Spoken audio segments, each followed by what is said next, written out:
وہ فرشتے جو حساب کتاب کرتے ہیں نا، وہ جب آپ صلی اللہ علیہ وآلہ وسلم کے پاس آئے اور انہوں نے بولا کہ آپ صلی اللہ علیہ وسلم ہم ہر گناہ اور ہر ثواب، ہر عمل آپ کے بندوں کا لکھتے ہیں، لیکن ہم آنسوؤں کا حساب نہیں کرتے.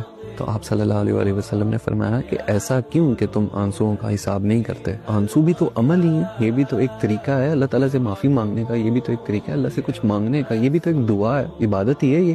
تو فرشتوں نے بولا کہ آپ صلی اللہ علیہ وآلہ وسلم آنسو جو ہے نا ان کا حساب اتنا بڑا ہے کہ ہمارا سارا حساب کتاب خراب ہو جاتا ہے. کتنا بڑا ہے ایک آنسو کا، کتنا ہی حساب ہوگا؟ بولا کہ ایک آنسو ہے نا اگر انسان کی آنکھوں سے گرے تو اس کا حساب ایسا ہے کہ جہنم کی آگ، جتنی بھی آگ ہے نا، اس پر حرام کر دی جاتی ہے. ہم ایسا حساب نہیں کر سکتے. یہ حساب کتاب کرنے کے لیے اللہ تعالیٰ کا ایک اور نظام ہے، یہ ہم نہیں کر سکتے. اتنا مشکل حساب ہے ایک آنسو کا کہ ہم یہ کر ہی نہیں سکتے.